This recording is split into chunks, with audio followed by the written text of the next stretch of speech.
Top stories: Kisatu leader lashes out at information bill and Australians campaign against increasing poverty. Good afternoon.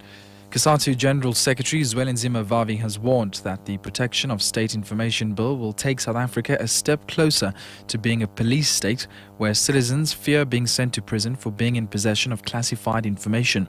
He was making a public submission to Parliament on the much debated legislation. Vavi says the bill is trampling on other pieces of legislation such as the Promotion of Access to Information Act. The bill in its current form will make serious inroads into upholding of the values of openness, transparency and accountability. Worryingly, whether inadvertently or intentionally, it proposes to do this by entrenching authority through a state security. Chemical and biological warfare expert Dr. Wouter Besson has denied that he contravened the ethical code of the Health Professions Council when he supplied disorientation substances for cross-border arrests. Besson is currently under cross-examination in an inquiry into his alleged unprofessional conduct when he served as project leader of the former Defence Forces Project Coast.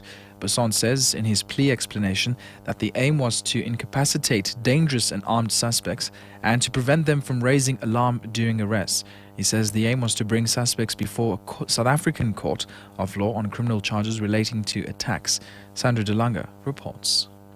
Besson says he acted as a soldier when he provided substances for cross-border operations.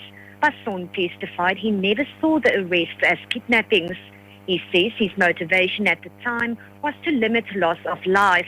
He says he always kept the ethical principles of being a medical practitioner and a soldier in mind and applied it to the good of humanity. The hearing continues. Sandra DeLanga, SABC News, Pretoria. South Africa has its fingers crossed in the race to host one of the world's biggest scientific projects, the Square Kilometre Array Telescope, commonly known as the SKA. By next week, the world will know which country will be hosting the 15 billion rand research project. Once the project involving an array of satellite dishes has been finished around 2024, scientists will be able to travel through time into the cosmos and also look for evidence of other living beings in the universe. Science and Technology Minister Naledi Pandor elaborates. The voting parties are due to meet on the 4th of April. We don't know whether they'll make a decision. I would like them to, because we would like to bring the issue to finality and clarity for the bidding countries. But these are the two most important meetings on the 3rd and 4th of April. So there's a great deal of work that we have planned to do. But first prize is the iconic SKA, and we're ready to host it. Well-known wildlife filmmaker John Vati is out of danger after being attacked by one of the tigers he keeps on his farm near Villapoelis in the Free State. Vati was taken to the Mediclinic Hospital in Bloemfontein. His brother David Vati says it's not clear what triggered the tiger to attack John.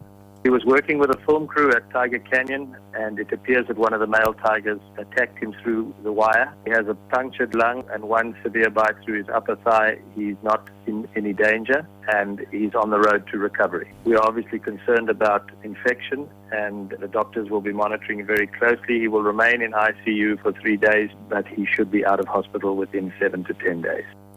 Campaigners in Australia are holding a conference on what they say is increasing poverty in the country. They want to find ways of sharing more equitably the wealth from Australia's mining boom.